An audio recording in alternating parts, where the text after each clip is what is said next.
Panoorin mo kung paano ko siya ipapasara. Mga hangal. Mag-away-away kayo riyan.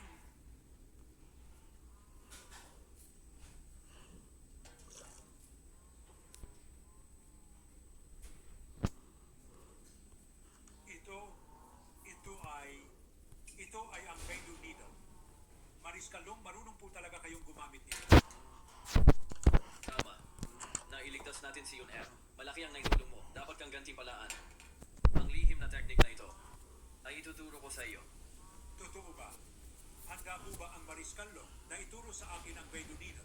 Hindi ito mahirap, pero kailangan mong manatili sa tabi ni Dugong Anino. Hanggang sa magising siya ayos pa. Walang problema. Ito ang manual. Nakuha ko ito sa pakikipaglaban sa hangganan. Itago mo ito ng mabuti.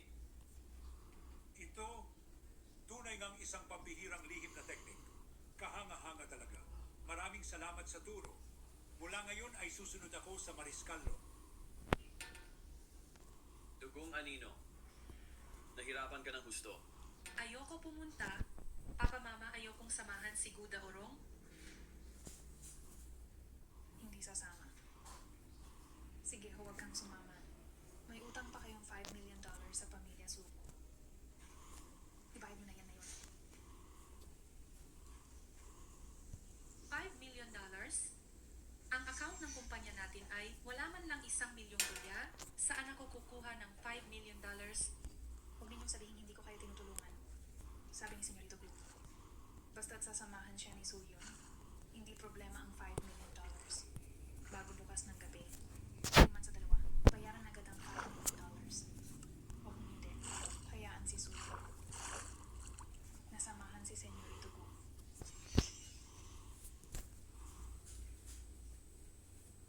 Papa, Mama, ayaw kong samahan si Guda Orong. Si Longjan lang ang nasa puso ko.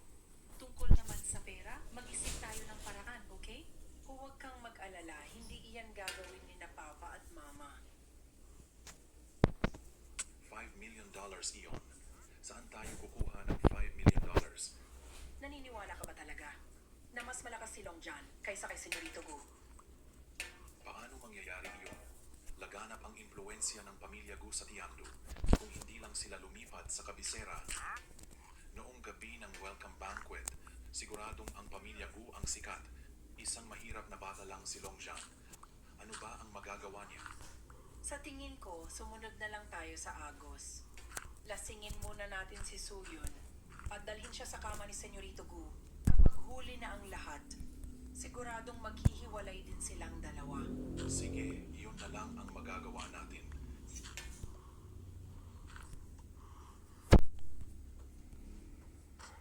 Huwag mo na itong intindihin. $5 million lang iyan. Madali ko lang itong magagawa. Maghintay ka na lang sa pera.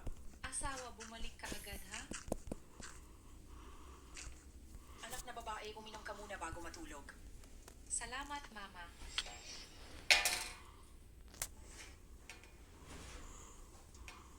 Ito na ang totoong number 1. Ako at ang CDO Fantastic Tocino. Deserve namin ang number 1 corona dahil gawa ito sa 100% young pork. Kaya may tamang lambot at sarap ng tocino. Fantastic talaga! O diba? The people have spoken. Fantastic ang number 1 tocino. Ay! Eksena ka? Dito ka na sa number 1. Fantastic! CDO! Anong ginagawa mo riyan? At pilit na pumasok, Siguro naman ay kilala mo ang card na ito. araw-araw ay may nagdadala ng basurang card para pumasok sa Citibank.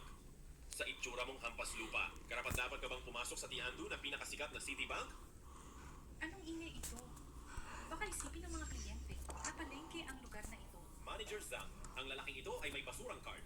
Pilit na gustong pumasok. Akala ko kung sino na ang senyorito pala ng pamilya Long. Nakatatandang senyorito, tuloy po kayo. Huwag mo siyang papasukin. Maliit na pamilya lang ang pamilya Long. Bakit ka natatakot sa kanya? Isang mabahong dukha lang pala